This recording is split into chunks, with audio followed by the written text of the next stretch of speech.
AK Parti'nin kuruluşunun 22. yıl dönümüydü biliyorsunuz dün. Birkaç cümlede Türkiye'de siyasetle ilgili bazı şeylere dikkat çekmek istiyorum. İnsanlık belki en temel hasletlerinden bir tanesi çabuk unutmak.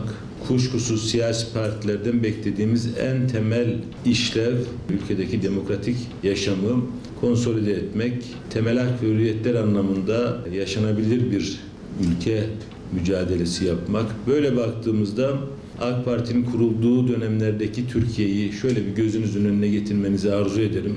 Vesayetin hem askeri hem bürokratik vesayetin çok yoğun olarak yaşandığı bir dönem.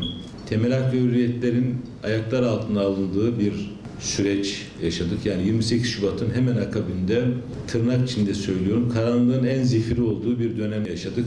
Ben kendi adıma memuriyetimizin, üniversitelerdeki araştırma görevliliği sürecimizin henüz başlarındayken bunları yaşadık. Kendi problemlerimiz en temel hak ve hürriyetlerimizin elimizden alındığı, akademik çalışma özgürlüğümüzün bulunmadığı, öğrencilerimiz açısından bakıyoruz o dönemdeki öğrencilerimiz. Temel hak ve hürriyetler bir tarafa en temel yaşamsal faaliyetlerini yerine getiremedikleri bir dönemi yaşadık. Böyle bir dönemden sonra AK Parti iktidara geldi.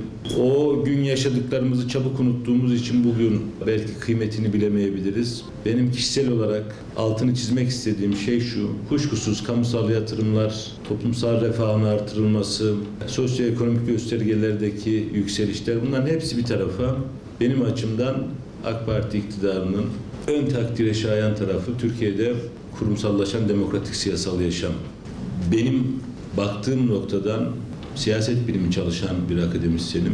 Kuşkusuz içinde bulunduğumuz dönem itibariyle hükümete tavsiye ettiğimiz, çaba sarf ettiğimiz demokratik adımlar kuşkusuz olacaktır. Nihayetinde bizim arzu ettiğimiz şey bu anlamdaki göstergelerimizin maksimum düzeylere çıkması. Bunun için önerilerimiz kuşkusuz oluyor yine hükümete.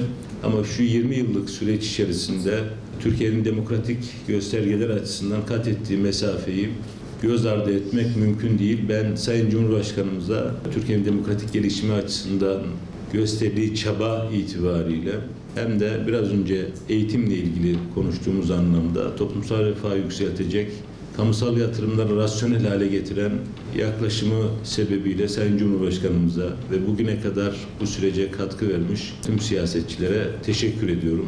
Gerçekten sapasağlam bir demokratik siyasal hayat Türkiye'de mevcut. O yüzden AK Parti'ye ve Sayın Cumhurbaşkanımıza bir kez daha teşekkür ediyorum. Evet.